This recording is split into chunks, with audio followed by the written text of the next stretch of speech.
अस्सलाम वालेकुम गाइस। तो आज का वीडियो जो होने वाला है बहुत ही इंफॉर्मेटिव होने वाला आप लोगों के लिए। जो हमारे देश में जो महामारी लगी है गैस सिलेंडर को लेके, उसके बारे में बात करेंगे हमारे मोहल्ले के बुजुर्गों से और जवानों से। अस्सलाम वालेकुम चाचा। अस्सलाम वालेकुम। क्या बोलेंगे, ये जो जंग हो रही है ईरान और इसराइल की, तो उसमें हिंदुस्तान के लोगों को क्या फायदा भाई और क्या हमको नुकसान बहुत है? ज़्यादा नुकसान होगा ना। इसकी मतलब वजह से हमें बहुत ज़्यादा नुकसान हो रहा है कि हमारे देश में तेल गैस सारी चीज़ों की किल्लत हो रही है। तो आप इसकी क्या कहना चाहेंगे इसकी इसके वजह बारे से में? बेहतर ये है कि जंग बंद हो जाना चाहिए। बेहतर ये है कि जंग बंद हो जाना चाहिए, जिससे सारे लोग खुशहाल हों। और जो सिलेंडर नहीं मिल रहे उससे अभी क्या होगा, आगे क्या कैसा चलेगा? अब ये हमारी गवर्नमेंट को इसके लिए सोचना चाहिए तो किस तरह से इस पर बात करे, किससे तेल ले, क्या करेगी। पिछले एक हफ्ते से बिल्कुल सिलेंडर नहीं आ रहा, गैस सिलेंडर। तो घर में चूल्हा होगा कैसा भाई, जलेगा? ये जरूरी होगा। घर सबके घर की ये कहानी हो गई है। यूपी से लेके महाराष्ट्र तक देख रहा है, कहीं हर जगह सिलेंडर की मारामारी हो गई है। अब इसके लिए गवर्नमेंट देखे, कुछ भी गोरखपुर करे। में मारा मारी हो गई, चाचा बता रहे। हाँ, गोरखपुर बहुत में जल्दी लगता है मुंबई गोरखपुर में में भी हो झगड़ा हो सकता गया, है। मारपीट हो गई। सारे तो लोग ऐसे ऐसे परेशान है। लोगों को क्या कहना चाहेंगे आपके एक्सपीरियंस के हिसाब से? कहना ये चाहिए कि गवर्नमेंट किसी भी हाल से इस जंग को बंद करावे और अपना सपोर्ट रख करके अपने देश का भी वो फायदा सोचे। चलो बस। ठीक है चाचा। आगे और आगे और भी यहाँ लोगों से बात करेंगे। हमारे मोहल्ले के बहुत ही जानी मानी हस्ती नासिर भाई, और उनके ग्रुप से मिलेंगे और उनकी राय मशवरे लेंगे कि देश में क्या हो रहा है और क्या होना चाहिए। नासिर भाई अस्सलाम वालेकुम। वालेकुम अस्सलाम वरहमतुल्लाहि वबरकातुहू। नासिर भाई, ये जो अभी जंग चालू है तो इसमें क्या नुकसान हो रहा है और क्या फायदा है इसमें? देखो, ये जो जंग हो रही है, जंग तो हमारे देश की नहीं है, लेकिन पूरा असर हमारे देश पे ही पड़ रहा है। आज जो गरीब तबके के लोग हैं, जिनके घर में बाटला आता है, आज बाटला और गैस की वजह से लोगों को काफ़ी दिक्कतों का सामना करना पड़ रहा है। जो एकदम लो क्लास के लोग हैं, वो बड़ी बड़ी लाइन लगा रहे हैं, लंबी लंबी लाइन लगा के बाटले के लिए सुबह से शाम तक खड़े हो रहे हैं। बाटला उन्हें मिल रहा नहीं है। तो मैं पूछना चाहता हूँ सरकार से कि क्या वजह है कि जंग तो वहाँ हो रही है, वहाँ इतनी तकलीफ नहीं है, हमारे देश में तो जंग नहीं हो रही है, तो ये हमारी सरकार नाकाम क्यों हो रही है? कि हमारे पास इतना स्टॉक नहीं है कि 2-4 महीना हमारे देश को संभाल सके। हमारा देश विश्व की सबसे बड़ी पॉपुलेशन वाला देश है, तो इसमें हमको कैसी तैयारी करना चाहिए था, सरकार से मेरा सवाल है। तो वो बहुत तकलीफों का सामना करना पड़ रहा है, ऐसा नहीं होना चाहिए। हमारी सरकार हमको नाकारा दिख रही है यहाँ पर। और नासिर भाई, मैं कहना चाहूंगा कि ये जो जंग हो रही है ईरान इसराइल की, साथ में अमेरिका भी इन्वॉल्व है इसमें, आप किसको समर्थन करेंगे अगर आपको करना पड़े तो? अगर मैं इंसानियत के नाते देखूँ और मेरे भारत देश के पक्ष में देखूँ, तो मैं ईरान के साथ रहूंगा। आप भी जानते हो, और जो अंधभक्त जो इजराइल को सपोर्ट करने जा रहे हैं, मेरा उनसे भी एक सवाल है आपके चैनल के माध्यम से कि इजराइल में हिंदुओं की आबादी कितनी है और कितनी मंदिर है वहां पर, और ईरान में कितनी हिंदुओं की आबादी है, कितनी मंदिर है? मेरे हिसाब से ईरान में एक भी मंदिर नहीं है। ईरान में एक भी मंदिर नहीं है। और जब मिसाइलें गिरती है तो इंडियन लोग को लोग बंकर में जाने देते नहीं, अंदर बंकर से बाहर भगाते हैं। लेकिन ईरान में मंदिरें भी है और हिंदू लोग को इज्जत भी मिलती है। ईरान बोल दिया, ईरान ने, इसराइल में एक भी मंदिर नहीं है। इसराइल में एक भी मंदिर नहीं है। हाँ। और ईरान में तो काफी सारी मंदिरें हैं, ये घोषित हो चुका है। हाँ, ईरान में हाँ, बहुत सी मंदिर मंदिरें है, हैं। इसराइल में एक और भी मंदिर नहीं है, लेकिन जब अनभक्त लोग इसराइल का सपोर्ट कर रहे हैं। तो वो बेवकूफ है ना। मेरे देश की जहाँ इज्जत नहीं है, मैं वहाँ वो देश को सपोर्ट नहीं करूंगा। मेरे हिंदू भाई लोग को वहाँ पे इज्जत नहीं मिल रही है, तो मैं वहाँ सपोर्ट नहीं करूंगा। मेरे देशवासियों को वहाँ सपोर्ट नहीं करूंगा। जहाँ पर मेरे देश की इज्जत नहीं है, मेरे देशवासियों की इज्जत नहीं है, तो वो देश की मेरी नजरों में कोई इज्जत नहीं है। ईरान के इधर मंदिर भी है, वहाँ हिंदुओं को मान सम्मान भी मिलता है, और तो ईरान में ऐसा क्यों नहीं भाई? और ईरान में इतना हमको गिरा हुआ क्यों देखते इंडिया वालों को? तो मैं उसको सपोर्ट, इसराइल को, इसराइल में अपने को गिरा हुआ हाँ, है। इसराइल को इतना, हमारे इंडियन को इतना गिरा के क्यों देखते हैं लोग? तो मैं उनको सपोर्ट क्यों करूं? मैं तो ईरान को सपोर्ट करूंगा ना, कि हर टाइम पे वो इंडिया के साथ में खड़ा है, भारत के साथ में खड़ा है। इसराइल ने हमारे लिए क्या किया? एक मंदिर बता दो वहां पर, तो मैं भी इसराइल का सपोर्ट करता हूँ। एक मंदिर दिखा दो वहां पे आप, चलो मैं इसराइल का सपोर्ट करता हूँ। अगर एक मंदिर बता दो आप तो। नासिर भाई ने बहुत ही अच्छी बात कही कि इसराइल में एक भी मंदिर नहीं है, और हमारे देश के कुछ अनभक्त लोग इसराइल का सपोर्ट करते हैं और ईरान से चिढ़ते सिर्फ और सिर्फ यही वजह से कि ईरान में मुसलमान हुकूमत है। तो दोस्तों, थोड़ा अपना सेंस लगाओ, ध्यान लगाओ, दिमाग लगाओ कि ईरान में मंदिरें भी है, ईरान में हिंदुओं को सपोर्ट भी किया जा रहा है, लेकिन इसराइल में हिंदुओं को मारा भी जा रहा है और उनको भेदभाव इज्जत नहीं हो भी रहा है मिलती ना। है। इसराइल में भेदभाव हो रहा है, फिर भी कुछ अनभक्त लोग इसराइल का साथ देते हैं। तो ऐसी गलती ना करें और सही जगह पे सही साथ दें। थैंक यू नासिर भाई। तो और भी लोगों से बात करेंगे इंशाल्लाह इसके बारे में, देखते हैं क्या बोलेंगे। सनी भाई से मिलते हैं।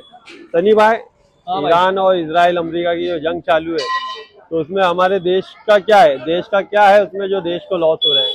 भाई ईरान, अमेरिका, इजराइल, जितने भी और बाकी इस्लाम और मुस्लिम कंट्री लड़ रहे थे, उन लोगों में हम भारतीय क्यों परेशान हो रहे हैं भाई, वो नहीं समझ में आ रहा मेरे को अभी तक। जैसे बाटले का ही ले लो, पहले बोले 60 रुपया बढ़ गया, चलो माना। बुकिंग करे जिन लोग ने 4 तारीख को, 5 तारीख को, उनको भी अब जाना पड़ रहा ऑफिस। एक तो रोजे में आदमी जाता नहीं, या तो रोजे के हिसाब से उनको अफ्तारी के बाद है 2 घंटा और देना चाहिए, कि 2 घंटा और बढ़ा दो ऑफिस जाने के लिए। तो अपने लोग रोजा रहते ना, बाटला कंधे पे धो नहीं सकते भाई, बहुत भारी पड़ रहा है हम लोग को ये। और ये जो लोग अभी, कुछ लोग इंडिया के लोग हैं जो ईरान को सपोर्ट कर रहे हैं, कुछ लोग इजराइल को सपोर्ट कर रहे हैं, तो आप किसको सपोर्ट कर रहे हैं? भाई देखो कैसा है, ईरान हक की लड़ाई लड़ रहा है। वो फलस्तीन पे भी, जो गाजा फलस्तीन को भी मारा गया था, पूरा तबाह कर दिए थे। ईरान उसके लिए भी लड़ा।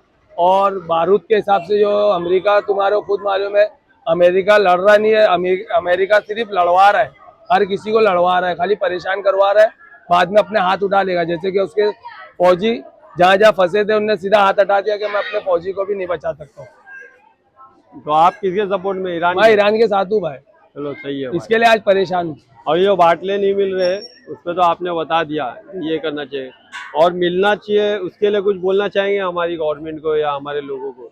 भाई जैसे अभी एक रील देखा, उस पर लिखा है 30 मिनट में होम डिलीवरी, लेकिन वो मुंबई, दिल्ली सब पे है। लेकिन कैसा करेंगे, अभी अपने लोग पढ़े लिखे तो नहीं है इतने। बहुत से लोग है भाई, ऑनलाइन सिस्टम बहुत से लोगों को नहीं मालूम। अभी कोई दुकान पे या ऑनलाइन है क्या चाचा, तो बोले हम पढ़े लिखे नहीं है भैया, तो ऐसे लोग कैसा बुक करेंगे भाई? और मैं ये बोल रहा हूँ स्कीम लाना चाहिए कि हमारे देश का कुछ है ही नहीं है जंग में, तो हमारा देश क्यों बीच में कूद गया है, क्यों इजराइल का सपोर्ट कर रहा है, जहाँ हमारे हिंदू भाई लोग को भी तकलीफ ये भाई। मैंने बहुत सारी न्यूज देखा, जैसे बिरू राठी, एल्फिस्टन फाइल करके, उसके भी वजह से बहुत सारे मसले हो रहे। जो जितने भी देश के जो बड़े बड़े लोग हैं ना, दिग्गज लोग, उन लोगों का नाम आया है इसमें। ये नाम दबाने के लिए ना इन लोग जंग लड़ रहे, जो हक पे ना उसके अपोजिट में इन लोग सब लड़ रहे भाई एक साथ, ये नाम दबाने। तो आपका कहना ये है कि जो एल्फिस्टन फाइल आई है उसको दबाने के लिए बहुत से लोग ये जंग की तरफ लोगों का ध्यान भटका दिए और कुछ नहीं। और बाकी अभी बहुत सी जगह रेपिस हो रहा है, ये हर किसी को तुम पकड़े आ रहे, इसके उसको पकड़ते, सजा भी नहीं देते ना। देखो ईरान भाई, हमारे देश में बाटले की बहुत कमी हो रही है, तो हम आपके पास ये प्रस्तुत रखने आए हैं कि हमें बाटला दे दो और उसके बदले में ये पियो आप। इसको तुम दूर कर दी, तुम इस्माइल का आदमी होती। अरे साला, इस्माइल हमारा दुश्मन होती। जो इस्माइल का साथ देती, हम उसको पानी भी नहीं देते। इस्माइल का साथ हम नहीं दे रहे हैं, ये झूठी अफवाह है, ये कांग्रेस अंग्रेज लोग ने अफवाह फैलाए हैं, हमारा काम नहीं है ये तुम झूठा आदमी बोलती।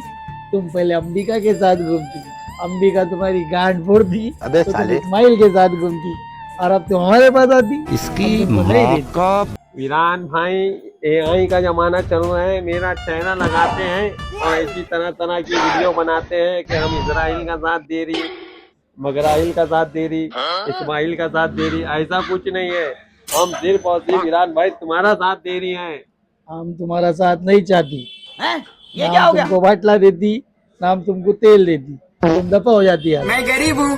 ईरान भाई, गरीब बच्चे जिनके घरों में चूल्हे नहीं जल रहे, दूध कहाँ से पियेंगे? सोचो जरा, लोग रास्तों पे उतर जाएंगे, लोग मुझे मारने आ जाएंगे। ईरान भाई, अल्लाह के वास्ते हमारा साथ दे दो।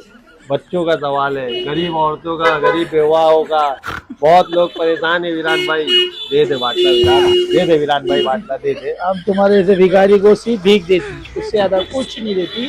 तुम दफा हो जाती यहाँ से, या लड़ो। वीरान भाई बात मान लो, वीरान भाई दे दे बाटला।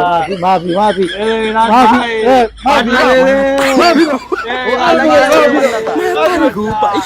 भाई। इसी तरह दोस्तों, हमने लोगों से बात की और लोगों का कहना है कि जंग बंद हो जाना चाहिए और हमारे देश का इसमें कुछ भी नहीं है, तो हमारे देश को भी इसमें हाथ नहीं डालना चाहिए और जल्द से जल्द हमें जो तकलीफ हो रही है उससे दूर करना चाहिए। जैसा कि गैस सिलेंडर और आगे चल के तेल, गैस और डीजल पे भी बात आएगी। तो इस तरह के काम ना करें जिससे हमारे लोग परेशान हो। जो चीज़ में हमारा कुछ है ही नहीं उसमें हाथ ना डालें और हमारे देश के लोगों के बारे में सोचें। मिलते हैं अगले वीडियो में। जब तक ये वीडियो को लाइक, कमेंट और शेयर ज़रूर करें। Thank you.